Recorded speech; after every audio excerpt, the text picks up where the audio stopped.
جوان نہیں کرو کیا کرو کیا کرنے جا رہے ہیں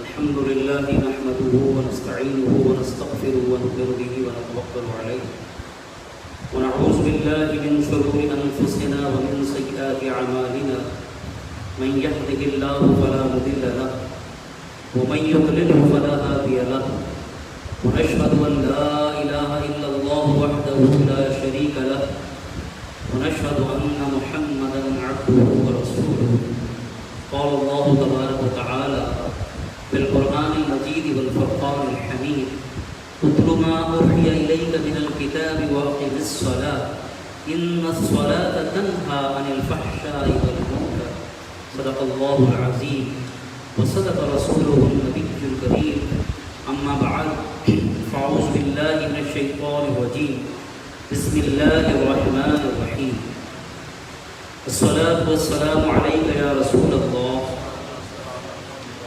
الصلاة والسلام عليك يا حبيب الله حضور نبی کریم صلی اللہ تعالی علیہ وسلم کا فرمان عالی شان زینوا مجالسکم بالصلاة علیہ فإن صلاتکم علیہ نور لکم یوم القیامہ کہ اپنی مجلسوں کو مجھ پر درود پڑھ کر آراستہ کرو کیونکہ تمہارا مجھ پر درود پڑھنا کل بروز قیامت تمہارے لیے نور ہوگا۔ درود پاک پڑھنے کے اللہم صلی علی سیدنا محمد معدن الجود والکرم وعلی آلہ واصحابہ وبارک وسلم صلاۃ و سلام علیک یا سیدی یا رسول اللہ صلی اللہ علیہ وسلم۔ آج کی تراویح میں الحمدللہ سورہ قصص کا بقیہ حصہ سورۃ العنکبوت، سورۃ الروم، سورہ لقمان، سورہ سجدہ اور سورہ احزاب کا کچھ حصہ تلاوت کیا گیا، یعنی 20ویں پارے کا بقیہ نصف اور 21واں پارہ الحمدللہ آج مکمل ہوا۔ سورہ قصص 4 آیتوں کے علاوہ مکی سورت ہے۔ قصص کا معنی ہے واقعات اور قصے، اور چونکہ اس صورت میں مختلف قصے جیسے حضرت موسیٰ علیہ السلام کا قصہ اور قارون کا قصہ بیان کیا گیا، اسی مناسبت سے اس سورہ مبارکہ کا نام سورہ قصص رکھا گیا۔ چنانچہ اس کی آیت نمبر 76 میں اللہ تبارک و تعالیٰ نے ارشاد فرمایا ان قارون کان من قوم موسیٰ فبغى علیہم، بے شک قارون موسیٰ کی قوم سے تھا پھر اس نے قوم پر زیادتی یعنی باغی ہو گیا۔ وَآتَيْنَاهُ مِنَ الْكُنُوزِ مَا إِنَّ مَفَاتِحَهُ لَتَنُوءُ بِالْعُصْبَةِ أُولِي الْقُوَّةِ، اور ہم نے اس کو اتنے خزانے دیے جن کی کنجیاں اٹھانا ایک طاقتور جماعت پر بھی بھاری تھا، اتنے خزانے ہم نے اسے عطا کیے۔ اذ قال له قومه لا تفرح ان اللہ لا يحب الفرحین، جب اس کی قوم نے اس سے کہا کہ اطراء نہیں، یہ جو اللہ نے تجھے دولت دی ہے اس پر تکبر نہ کر، اطراء نہیں، بے شک اللہ اترانے والوں کو پسند نہیں کرتا۔ قارون کون تھا؟ مفسرین نے اس پر بڑا تفصیلی کلام کیا۔ خلاصتاً عرض کرتا ہوں کہ یہ توریت کا بہت زبردست قاری تھا اور موسیٰ علیہ السلام کا چچا زاد تھا۔ ابتداء اس کے پاس اتنی دولت نہیں تھی، البتہ توریت کا پڑھا کرتا تھا بہت اچھے طریقے سے۔ پھر اس نے موسیٰ علیہ السلام سے علم کیمیا سیکھا اور اس علم سے یہ تانبے کو سونا اور مختلف دھاتوں سے چاندی بنا لیا کرتا۔ اس ہنر سے یہ راتوں رات امیر ہونا شروع ہو گیا۔ جب موسیٰ علیہ السلام کو اللہ تبارک و تعالیٰ نے فرعون سے نجات دی اور بنی اسرائیل کو لے کر آپ سمندر پار کر گئے، وہ پانی جس نے موسیٰ علیہ السلام کو راستہ دیا اور فرعون ڈوب گیا۔ جب آپ راستہ پار کر گئے تو آپ نے اس کے بعد بنی اسرائیل کو آباد کیا اور اپنے بھائی حضرت ہارون علیہ السلام کی ذمہ داری لگائی کہ بنی اسرائیل جو قربانیاں وغیرہ پیش کرتے ہیں وہ جمع کریں۔ وہ اسے جمع کرتے اور اللہ کی طرف سے ایک آگ آتی اور اسے اٹھا کر لے جاتی۔ پہلے کی امتوں میں قربانی کی قبولیت کی نشانی تھی کہ آگ آتی تھی اور لے جاتی تھی۔ یہ بھی اللہ کا اپنے محبوب کے صدقے اس امت پر بہت بڑا کرم ہے، کیونکہ وہ نشانی ہوتی تھی آگ جس کی قربانی اٹھا لے قبول، جس کی نہیں اٹھائی نہیں قبول۔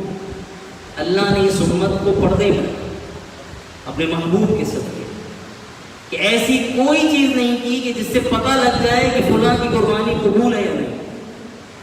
یہ عند اللہ اور بندے کے درمیان معاملہ ہے۔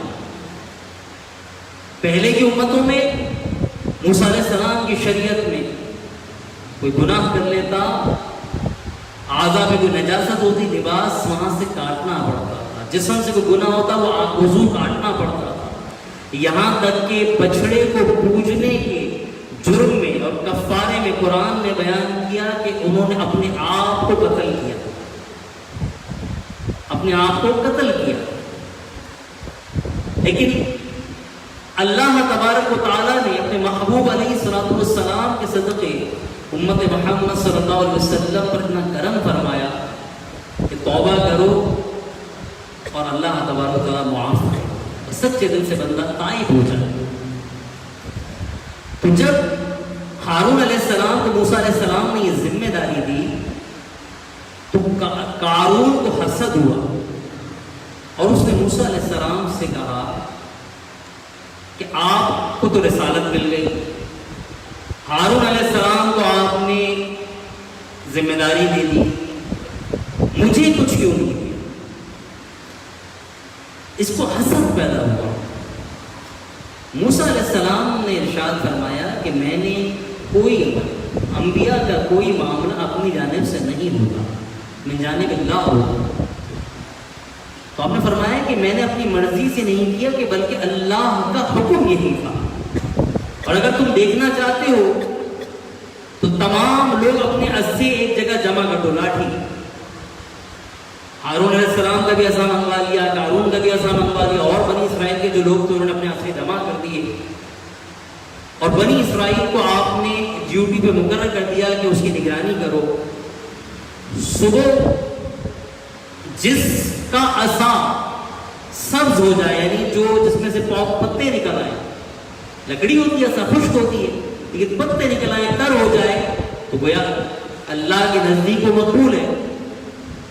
صبح حضرت ہارون علیہ السلام کی عصا میں سے پتے نکل آئے، تو آپ نے قارون سے ارشاد فرمایا کہ دیکھو کہ گواہی ہے اس بات پر کہ عند اللہ بھی حضرت ہارون علیہ السلام اللہ کے مقبول ہے۔ تو کہا یہ تو آپ کا جادو ہے، یہ تو آپ نے اپنے جادو سے کیا، معاذ اللہ، یعنی یہ زبان دراز ہو گیا اور اس نے کئی مرتبہ موسیٰ علیہ السلام کو اذیت پہنچائی، حسد کا شکار ہوا۔ پھر اس کے خزانے بڑھتے گئے جو موسیٰ علیہ السلام سے اس نے علوم سیکھے تھے، تو اس یہاں تک پہنچ گیا کہ جیسا کہ قرآن نے بیان کیا کہ ایک بڑی جماعت اس کے خزانوں کی چابیاں اٹھانے پر مقرر تھی اور تھک جاتے تھے چابیاں اٹھاتے ہوئے۔ اس نے اپنے گھر کے دروازے سونے کے بنوائے۔ ہوا کیا کہ جب زکوٰۃ کا حکم نازل ہوا تو اس نے موسیٰ علیہ السلام سے معاہدہ کیا کہ میں 1000واں حصہ دوں گا۔ جیسے ہمارے یہاں زکوٰۃ کا کتنا حصہ بنتا ہے؟ 40واں، کہ آپ کا جو بھی کل مال ہے حاجت اصلیہ کے علاوہ اس کو 40 پہ تقسیم کرتے ہیں، اور 40واں حصہ زکوٰۃ ہوتا ہے جو 2.5% بنتا ہے۔ اس نے موسیٰ علیہ السلام سے کہا کہ میں 1000واں حصہ دے سکتا ہوں۔ اب جب یہ گھر گیا اور اس نے حساب و کتاب کیا تو یہ 1000واں حصہ بھی اس کو بہت بھاری لگا، اس میں بھی بڑا کثیر مال لگ رہا. تو اس نے بنی اسرائیل کو جمع کیا اور کہا کہ موسیٰ علیہ السلام کی نظر اب ہمارے بالوں پر ہو گئی. کوئی ایسا لائے عمل طے کرو کہ ہم ان سے جان چھڑائیں معذرت. تو لوگوں نے کہا یہ کیسے ممکن. تو پھر اس میں کسی نے مشورہ دیا کہ کسی بدکار عورت کو پیسہ دو اور کہو کہ معاذ اللہ موسیٰ علیہ السلام پر تہمت لگائے. اس نے بدکار عورت کو بلایا اور اس کو کثیر سرمایہ دیا, درہم و دینار اس کو دیے اور کہا کہ موسیٰ علیہ السلام پر تہمت لگائی, معاذ اللہ زنا کی تہمت. پھر یہ موسیٰ علیہ السلام کے پاس گیا اور کہا کہ بنی اسرائیل آپ کے بازو نصیحت کا انتظار کر رہے ہیں, آ کے بازو نصیحت فرمائیے. موسیٰ علیہ السلام تشریف لائے, آپ بازو نصیحت فرما رہے تھے تو اس میں آپ نے کچھ سزائیں بیان کی, چور کی سزا, زانی کی سزا. تو اس نے پوچھا کہ جو شادی شدہ زنا کرے تو اسے سنسار کر دیا جائے پتھروں سے. تو اس نے پوچھا یہ حکم صرف امت کے لیے ہے یا آپ کے لیے بھی ہے؟ عوام میں کھڑے ہو گئے. موسیٰ علیہ السلام نے فرمایا سب کے لیے ہے, میرے لیے بھی ہے. تو کہا کہ ایک عورت آپ کے بارے میں ایسا کہتی ہے, اور یہ اس عورت کو سامنے لایا. موسیٰ علیہ السلام نے اس عورت سے پوچھا ہاں تم کیا کہتی ہو؟ اپنے اس رب کو حاضر و ناظر جان کے گفتگو کر کہ جس نے تم لوگوں کو فرعون کے عذاب سے نجات دی, تم لوگوں کے لیے پانی میں راستہ بنایا, اب یہ خوفزدہ ہو گئی, ڈر گئے اور معافی مانگنے لگی کہ اس نے مجھے درہم و دینار دے کے, لالچ دے کے آپ کے خلاف بہتان لگانے کا کہا تھا. آپ بہت تکلیف, ظاہر بات اس سے بڑی تکلیف کسی کے لیے کیا ہوگی, وہ بھی نبی اور اللہ کے اتنے جلیل القدر نبی. آپ روتے ہوئے سجدے میں چلے گئے اور کہا کہ یا اللہ اس کی پکڑ فرما. اللہ تعالیٰ نے موسیٰ علیہ السلام کو اختیار دیا کہ زمین میں نے آپ کے اختیار میں دی, زمین میں نے آپ کے اختیار میں دی, آپ جو چاہیں زمین کو حکم فرمائیں. موسیٰ علیہ السلام نے اعلان فرمایا کہ کون قارون کے ساتھ ہے وہ اس طرف چلا جائے اور جو ہمارے ساتھ ہے وہ اس طرف آ جائے. تو علاوہ چند لوگوں کے باقی لوگ موسیٰ علیہ السلام کی طرف آ گئے. پھر آپ نے زمین کو حکم دیا کہ اس کو پکڑ, چنانچہ یہ دھس گیا پیروں پہ. اب یہ معافیاں مانگنے لگا, لیکن موسیٰ علیہ السلام سخت رنجیدہ تھے, ناراض تھے. آپ نے کہ اس کو پھر پکڑ اور دھستے دھستے یہاں تک کہ قیامت تک دھستا ہی چلا جائے. لیکن لوگوں کی زبان بعض اوقات اتنی گندی ہو جاتی ہے کہ جب اس کو پکڑ فرمایا تو لوگوں نے پیچھے سے کیا کہا کہ موسیٰ علیہ السلام نے اس لیے بد دعا کر دی کہ اس کا خزانہ جو اتنا بڑا خزانہ ہے, جس کی کنجیاں بھی کئی کئی بڑی جماعتیں اٹھاتی ہیں, وہ ہاتھ آ جائے. تو موسیٰ علیہ السلام کو پھر آپ نے زمین کو حکم دیا کہ اس خزانے کو بھی پکڑ. زمین نے پھر قارون کے سارے خزانے کو بھی دفن کر لیا اپنے اندر اور وہ دھستا ہی چلا جاتا. بعض روایتوں میں آتا ہے کہ قیامت سے پہلے زمین اسے اگل دے گی. تو قارون کا یہ مختصر خلاصتاً میں نے آپ کے سامنے تعارف پیش کیا. تو قرآن پاک نے مسلمانوں کو اس واقعے سے نصیحت اور عبرت کے لیے ارشاد فرمایا وَابْتَغِ فِيمَا آتَاكَ اللَّهُ الدَّارَ الْآخِرَةَ وَلَا تَنْسَ نَصِيبَكَ مِنَ الدُّنْيَا. اس کے لوگوں میں سے جو اہل علم تھے انہوں نے اس سے کیا کہا کہ بے شک اللہ اترانے والوں کو پسند نہیں کرتا, اور جو مال تجھے اللہ نے دیا ہے اس کے ذریعے آخرت کا گھر طلب کر. وَأَحْسِنْ كَمَا أَحْسَنَ اللَّهُ إِلَيْكَ وَلَا تَبْغِ الْفَسَادَ فِي الْأَرْضِ إِنَّ اللَّهَ لَا يُحِبُّ الْمُفْسِدِينَ. اور دنیا سے اپنا حصہ نہ بھول اور احسان کر جیسا اللہ نے تجھ پر احسان کیا, اور زمین میں فساد نہ کر, بے شک اللہ فسادیوں کو پسند نہیں فرماتا. یعنی دنیا سے اپنا حصہ نہ بھول کہ اللہ نے اگر مال عطا کیا ہے تو تمہارا حصہ دنیا سے جو نہیں بھولنا وہ یہ ہے کہ آخرت کے لیے کچھ جمع کر دو, اپنی آخرت کے لیے کچھ سیو کر دو.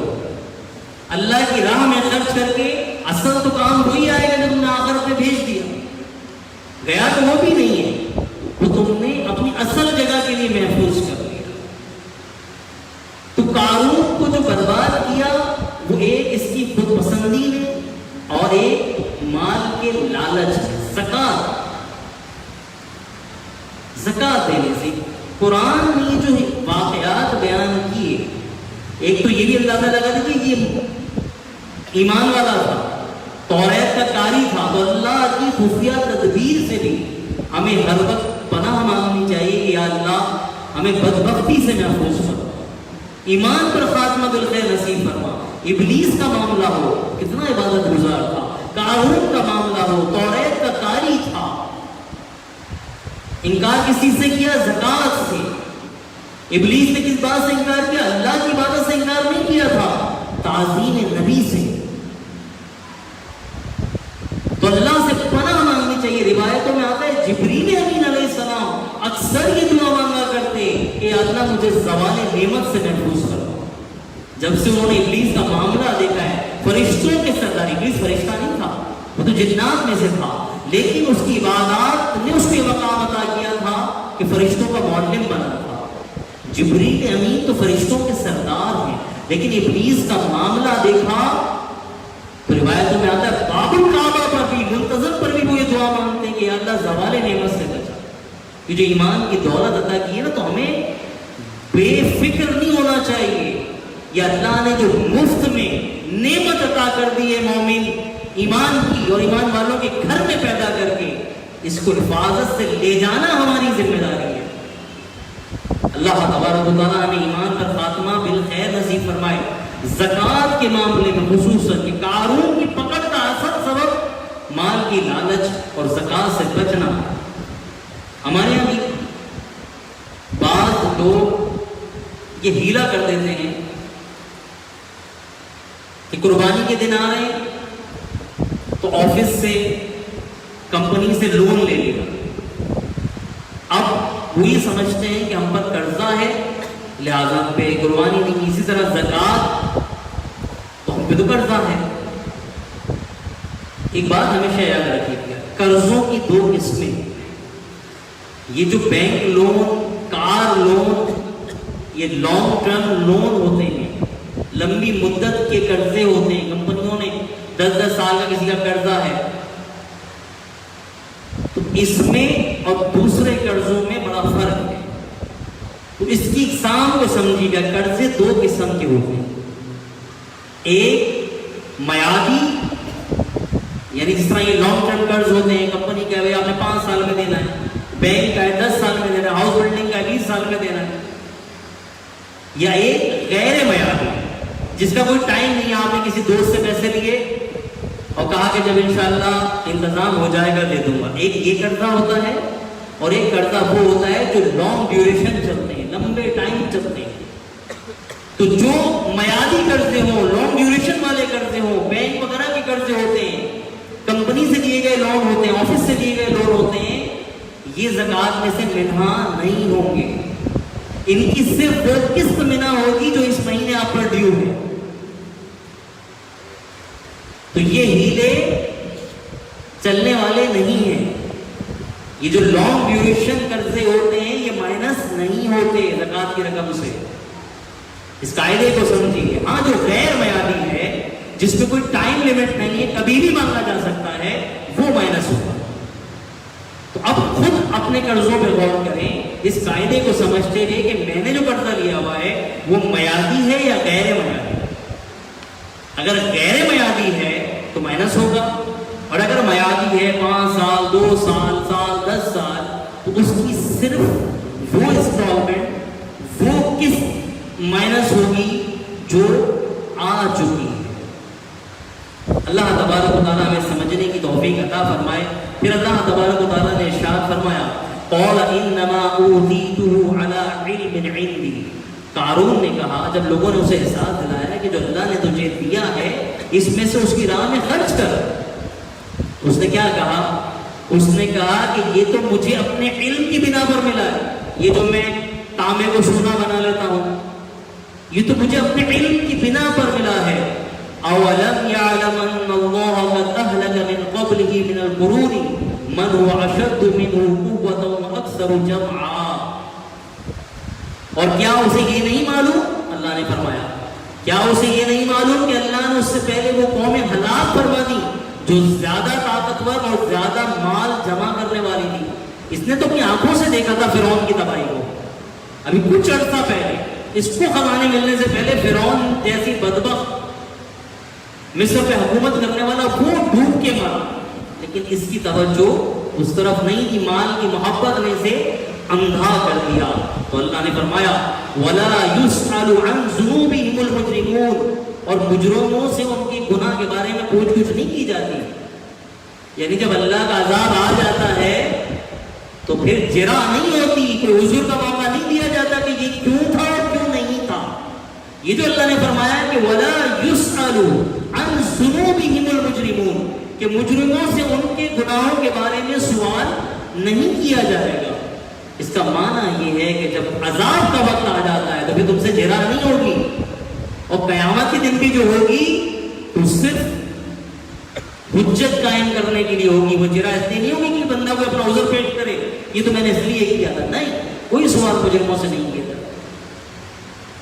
تو یہاں ہمیں ڈرنا چاہیے کہ یہاں جو مضمون صفت قارون کی بیان کی اللہ نے وہ کیا تھی؟ خود پسندی، کہ یہ تو میں نے اپنے علم سے حاصل کیا، مطلب یہ جو میری صلاحیت ہے.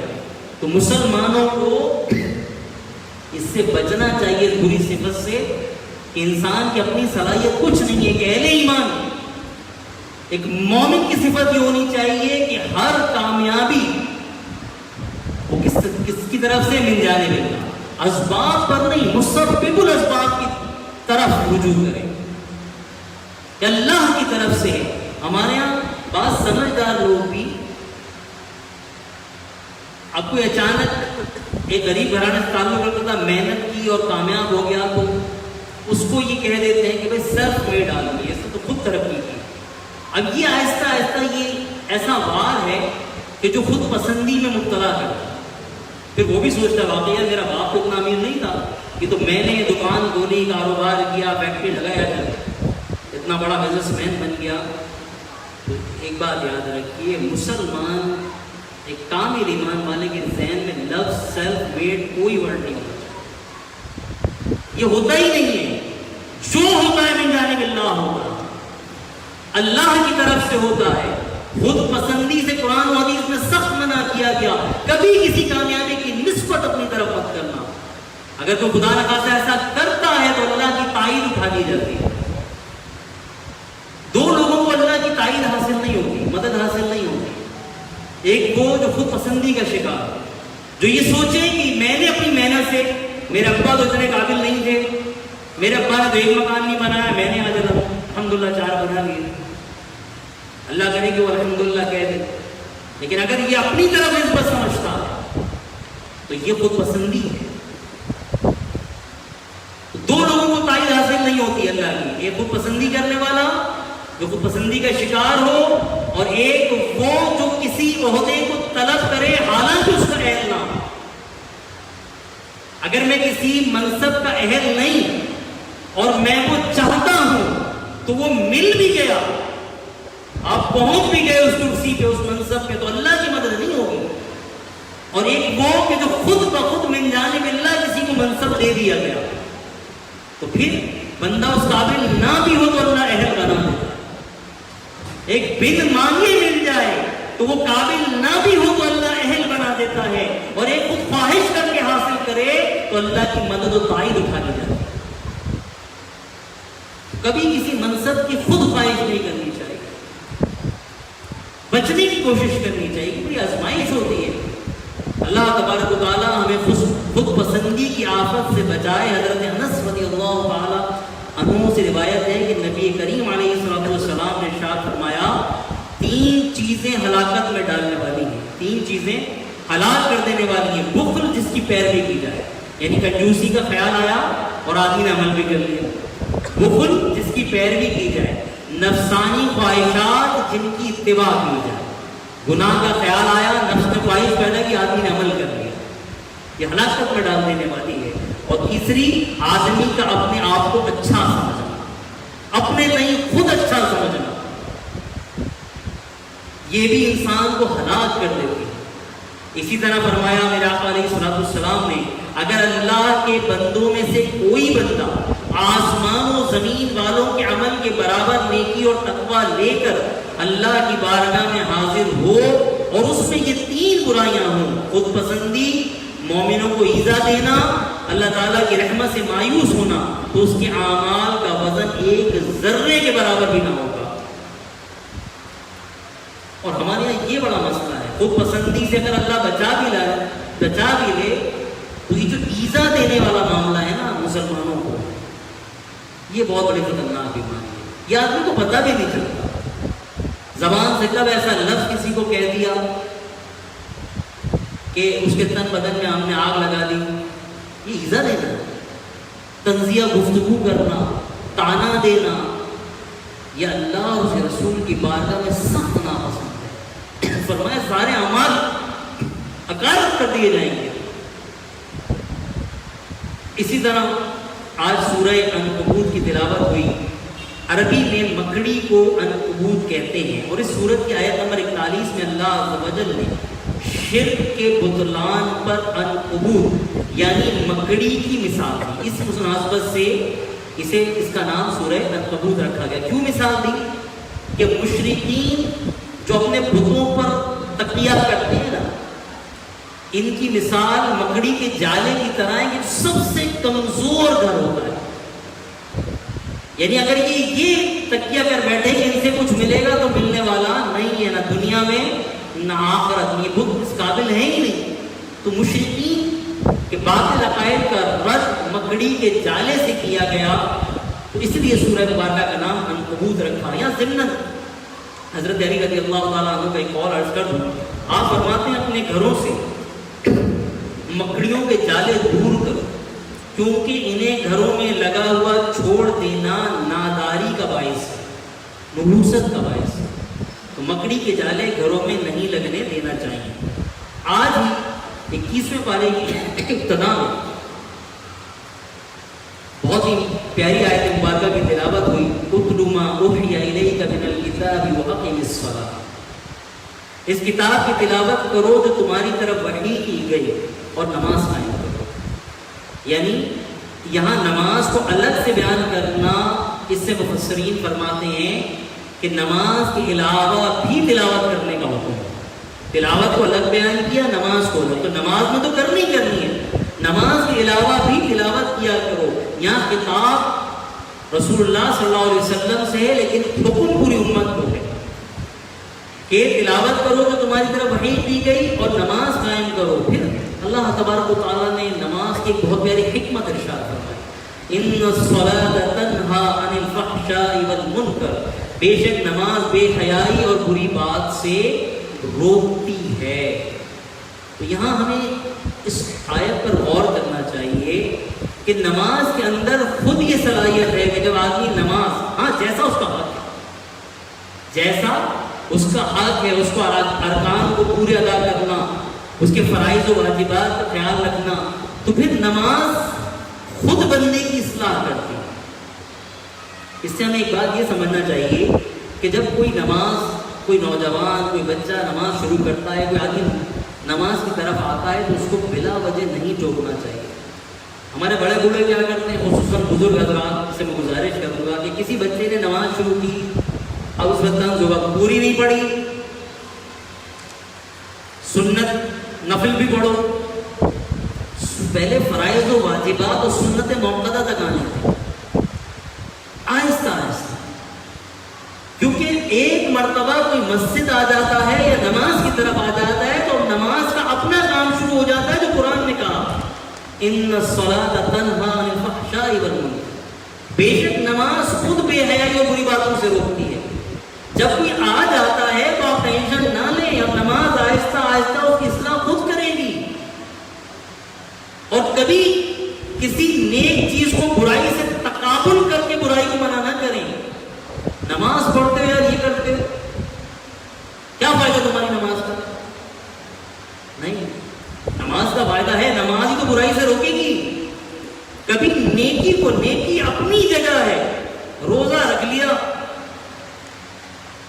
اور تم سے یہ کام نہیں ہو رہا، تلاوت نہیں ہو رہی.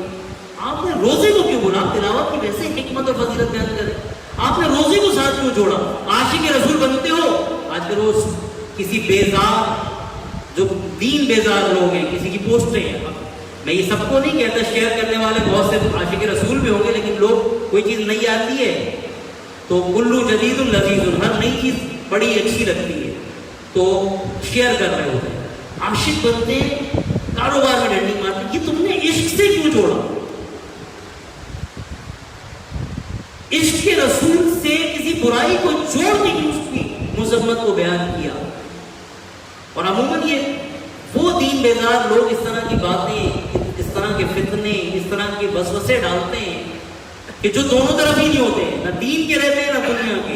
جیسے میں نے پہلے بھی مثال دی تھی کہ عرب کی ایک کہاوت مشہور ہے کہ جب سائنسدانوں نے چاند پہ قدم رکھا تو ایک فلاسفر ٹائپ شخص جو خود ساختہ اسکالر ہوتے ہیں نا، خود ساختہ سو کالڈ اسکالر، اپنے تئیں بہت اعلیٰ تعلیم یافتہ، وہ کسی محدث کے پاس سے گزرے، عرب نہیں مشہور ہے کیا ہے، تو کہا لو دنیا چاند پہ چلی گئی اور یہ ابھی تک یہی درس لے کے بیٹھے ہوئے ہیں مدرسوں میں. انہوں نے بڑی پیاری بات کی. انہوں نے کہا کہ بہت اچھی بات ہے کہ جنہوں نے اتنی ترقی کی چاند پہ چلے گئے، اور ہم بھی شکر ادا کرتے ہیں کہ اللہ نے ہمیں یہ سعادت عطا کی کہ ہم قرآن و حدیث کا درس دے رہے ہیں. افسوس تو تم پر ہے کہ تم نہ ان کی طرح ترقی کر کے چاند پہ پہنچ سکے، نہ تم قرآن و حدیث کا درس دے سکے. تم اپنے اوپر افسوس کرو کہ تمہارا شمار کن لوگوں میں اللہ اور اس کے رسول کے نزدیک ہوگا. تم باتیں بناتے ہو، خود ساختہ فلاسفر بنتے ہو. اپنے گریبان میں غور کرو کہ تم کس صف میں شامل ہو. نہ تم جن کی مثالیں دیتے ہو، نہ ان کی طرح ترقی کر سکے، نہ تم قرآن و حدیث کو سیکھ سکے، نہ تم اللہ اور اس کے رسول کا قرب پا سکے. تم کن صفوں میں شمار ہو؟ یہی حال ہمارے خود ساختہ اسکالرز کا ہے، فلاسفرز کا ہے. اور بالخصوص آج کل جو میڈیا پہ بیٹھے ہوئے اپنے تئیں عقل کل صحافی ہیں، ان کا کہ اپنے تئیں بہت عقل مند ہے، ہر شعبے میں ان سے بڑھ کے کوئی نہیں جانتا. علاوہ چند کے اچھے لوگ ہر جگہ ہوتے ہیں، سب کی بات نہیں ہے. تو اس قرآن پاک کی آیت پہ غور کرنا چاہیے، اور کبھی کسی نیکی کو، اگر آپ کو کسی کی اصلاح کرنی ہے تو اس برائی کی مذمت کو الگ بیان کریں، نیکی سے تقابل نہ کریں. ارے میاں داڑھی رکھی اور یہ کام کرو، بھائی داڑھی کی فضیلت الگ ہے. جس سنت پہ وہ عمل کر رہا ہے اس کی فضیلت اسے ملے گی. ہاں جو غلطی ہے، جو خامی ہے، اس کے لیے آپ اس کی اصلاح کریں. اور اصلاح کا طریقہ بھی میرے آقا نے بیان کر دیا کہ جس نے لوگوں کے سامنے کسی کی اصلاح کی، اس نے اس کو ذلیل کر دیا. ہمارے کیا ہوتا ہے، مسجد میں بچوں کو ڈانٹ دیا. قرآن و حدیث پہ غور کریں. جس نے لوگوں کے سامنے کسی کی اصلاح کی اس نے ذلیل کر دیا، اور جس نے تنہائی میں کی اس نے اس کو زینت بخشی. تو اصلاح جب بھی کریں تنہائی میں بٹھا کے کہ یہ کریں یہ نہ کریں، جو بھی آپ سمجھتے ہیں اصلاح کرنی ہے، کسی بچے کی بھی کرنی ہے تو تنہائی میں کریں. سب کے سامنے ذلیل نہ کریں، وہ اصلاح ہوگی نہیں. میرے آقا نے فرمایا تو ذلیل کر دیا تم نے. اس کی مثال تو ایسے جیسے تھالی میں پہلے ہی چھید کر دیا، تو اس میں کیا روکے گا؟ ان الصلاۃ تنہی عن الفحشاء والمنکر، نماز بے حیائی اور بری باتوں سے روکتی ہے. تو نماز کی طرف آنے دو. اور کیا کر رہا ہے، کیسے کر رہا ہے، کتنی پڑھ رہا ہے، طنز مت کرو. یہ نماز اس کی اصلاح خود کر کے اس کو کامل بنا دے گی. میں نے ایسے ہی نہیں کہا. آئیے حدیث مبارکہ حضرت ابو سعید خدری رضی اللہ تعالیٰ عنہ سے روایت ہے کہ رسول اللہ صلی اللہ علیہ وسلم نے ارشاد فرمایا، تم اپنی آنکھوں کو اس عبادت سے حصہ دو. عرض کی گئی یا رسول اللہ آنکھ کی عبادت میں سے حصہ کیا ہے؟ آپ نے فرمایا قرآن مجید پڑھنا. اور اسی طرح میرے آقا علیہ الصلوۃ والسلام نے نماز برائی سے روکنے اس بارے میں ارشاد فرمایا کہ حضرت انس رضی اللہ تعالیٰ عنہ سے مروی ہے کہ ایک انصاری جوان سرکار عالم صلی اللہ علیہ وسلم کے ساتھ نماز پڑھا کرتا تھا اور بہت سے کبیرہ گناہوں کا ارتکاب کرتا تھا. تو میرے آقا علیہ السلام سے اس کی شکایت کی گئی تو آپ صلی اللہ علیہ وسلم نے ارشاد فرمایا اس کی نماز کسی دن اسے ان باتوں سے روک دے گی، چنانچہ کچھ ہی عرصے میں اس نے توبہ کر لی اور اس کا حال بہتر ہو گیا۔ کہ چوری کرتا تھا، گناہوں کا ارتکاب کرتا تھا، ایک چور کی بھی آگے روایت آ رہی ہے، گناہوں کا ارتکاب کرتا تھا کبیرہ، میرے آقا علیہ السلام فرمایا کہ اس کو چھوڑ دو، نماز پڑھ دے، نماز خود اس کو اس عمل سے روک دے گی۔ حضرت ابو ہریرہ رضی اللہ تعالیٰ عنہ فرماتے ہیں کہ ایک شخص نبی کریم علیہ السلام کی بارگاہ میں حاضر ہو کر کسی نے عرض کی فلاں آدمی رات میں نماز پڑھتا ہے اور جب صبح ہوتی ہے تو چوری کرتا ہے۔ ارشاد فرمایا ان قریب اس سے اس چیز سے نماز روک دے گی جو کر رہا ہے۔ تو یہ احادیث دلالت کرتی ہے اس بات پر کہ جب کوئی نماز کی طرف آئے تو اس کو آنے دیجئے، باقی کام نماز کا ہے، آپ دعا کیجئے اس کے لیے، ہاں اصلاح کی کوشش کرتے رہنا چاہیے، وہ بھی تنہائی میں۔ اللہ تبارک و تعالیٰ ہمیں قرآن و حدیث کو سمجھنے کی توفیق عطا فرمائے اور قرآن فہمی نصیب فرمائے، آمین وما علینا الا البلاغ المبین۔ الحمدللہ رب العالمین والصلاة والسلام علی سید الانبیاء والمرسلین، اللہم اعنا علی ذکرک و شکرک و حسن عبادتک، اللہم اغفر ورحم وانت خیر الراحمین، استغفر اللہ استغفر اللہ استغفر اللہ ربی من کل ذنب واتوب الیہ۔ مالک کریم ہماری اس حاضری کو درس قرآن سننے سنانے کو اپنی بارگاہ میں قبول، آمین، غلطی کوتاہیوں کو اپنی رحمت سے معاف، آمین، الہ العالمین ہمیں قرآن و حدیث کا حقیقی فہم نصیب فرما۔ آمین، مالک کریم اس محفل کی برکت سے، رمضان مبارک کی مبارک ساعتوں کی برکت سے، مغفرت والے اشعرے کی برکت سے ہماری ہمارے ماں باپ ساری امت مسلمہ کی مغفرت، ہماری جان مال عزت آبرو بالخصوص ایمان کی حفاظت فرما، اپنی حقیقی بندگی اپنے محبوب کی سچی غلامی نصیب فرما، ہمیں جو پریشان حال ہے ان کی پریشانیاں دور فرما، جو بیمار ہیں صحت کاملہ عاجلہ، بالخصوص اس کرونا نامی وبا سے مالک ہم سب کو نجات، الہ العالمین پڑوسی ملک میں بھی میرے کئی مسلمان بندے بھی پریشان ہیں، مالک تمام کو اس کرونا نامی وبا سے نجات عطا فرما، جو مبتلا ہے صحت عطا فرما، مالک کریم ہمیں ہر آزمائش سے محفوظ فرما، تمام بلاؤں وباؤں سے ہماری حفاظت فرما، ہماری مساجد کی رونقوں کو بحال فرما، بالخصوص حج و عمرے کی رونقیں بحال فرما، بار بار رمضان مکہ و مدینہ دیکھنا نصیب فرما، جو ہمارے دل میں ہے وہ تیرے علم میں تمام دعاؤں کو مسجا فرما، وصلی اللہ تعالی علی خیر خلقہ محمد وعلی آلہ وصحبہ اجمعین برحمتک یا ارحم الراحمین، لا الہ الا اللہ محمد